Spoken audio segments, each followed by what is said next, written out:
पीछे आपको ये फ़िश फार्म नज़र आ रहा होगा।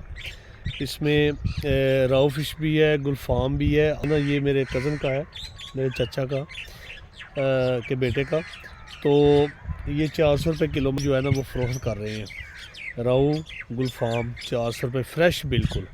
तो ये मैं आपको वीडियो भी दिखाता हूँ। होता है खाने में भी टेस्टी। राव जो गुलफाम की निस्बत जो है ना वो ज़्यादा है, मज़ेदार भी ज़्यादा है और कांटों के हिसाब से भी। तो कांटे भी उसमें थोड़े कम होते हैं। तो लेकिन ये है कि आजकल जो है ना वो हमने देखा है कि जो गुलफाम फ़िश है उसमें ना बूरी काफ़ी, वो बूरी से भर गई है। यानी कि उसका ज़्यादा वज़न जो है ना बूरी का ही होता है। तो उसमें बहुत ज़्यादा बूरी आजकल निकली। जो दूसरी है गुलफाम जो राऊ है उसमें बूरी नहीं है। तो ये देखिए ये फार्म है मेरे पीछे फ़िश। ना बेटा पाँव नहीं रखते ऊपर।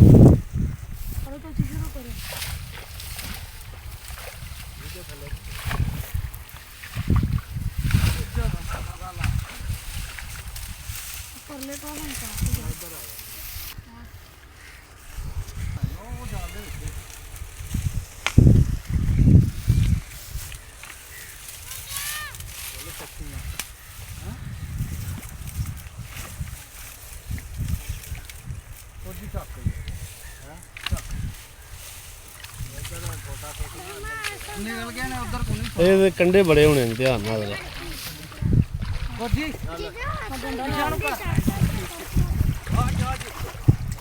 ध्यान नाल जी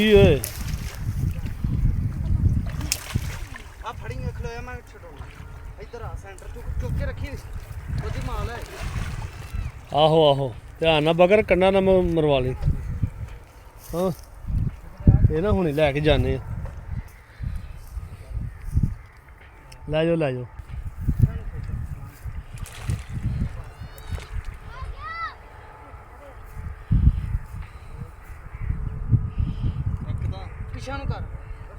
इधर पिछे नूं लिया थोड़ा जा।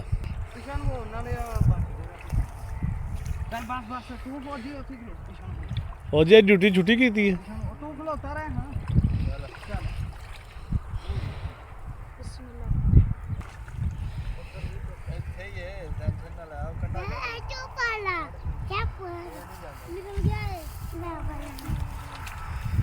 आया ही भई एक है। ध्यान ना छड़ना दई मगर छड़ना दई ध्यान ना घुट के फड़दा रहना इंज सुट दे।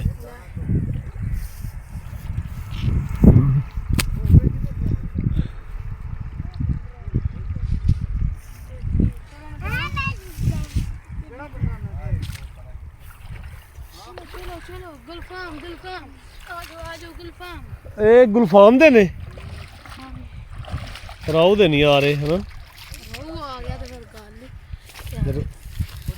इन्हां दी बूरी यार बड़ी वे है ना। चलो एक भी बड़ा कोई मसला ही नहीं है। निगर ने है ना। शाबाश।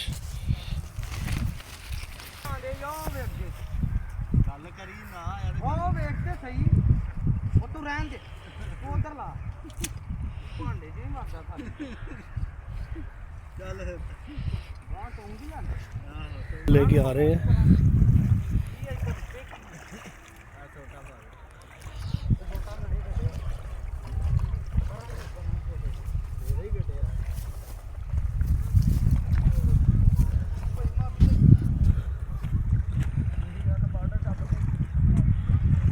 ये फ़िश फार्म है, बहुत पुराना है। इसका पानी भी देखें बहुत ज़्यादा गहरा है और गंदा हो गया। अब जो है ना इसका पानी बदलना है, फिर जो है ना वो बच्चा छोड़ेंगे इसमें पानी इसका चेंज करके। क्योंकि ज़्यादा पानी गंदा हो जाए ना तो फिर मछली जो है ना वो नहीं पलती ज़्यादा, ना उसकी डेथ ज़्यादा होती है।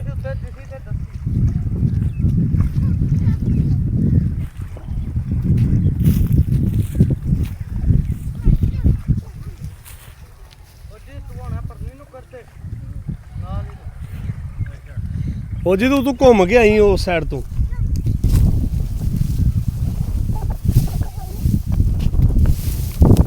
मैं आपको स्ट्रेट से दिखा रहा हूँ, ये देखें।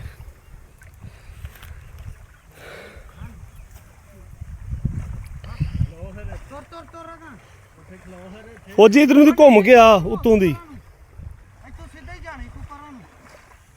फौजी दाने लगते ने विच है नहीं। फौजी फौजी बिल्कुल नाल आ नाल।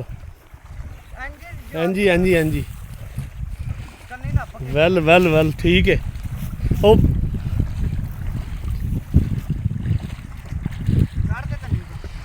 ओ वेरी गुड।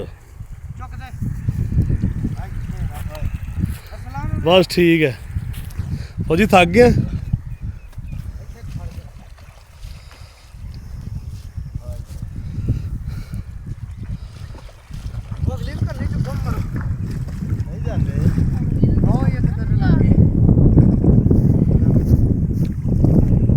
आया तो है, दिसया वा वड्डा दाना दिसया मैनूं। ऐ फौजी तेरे नाल रहू दा ही। ओ वेल ओए, ओ वेल है ही। ओ जी ओए, ये रहू दा है ना? आहो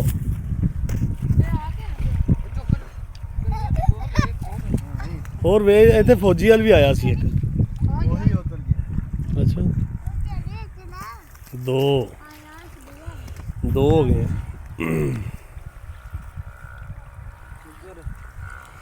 नहीं दो ही सन ना। डोले डोले निकल जाते हैं छोटे जेडे होंगे है दो, है रहू दा है ना।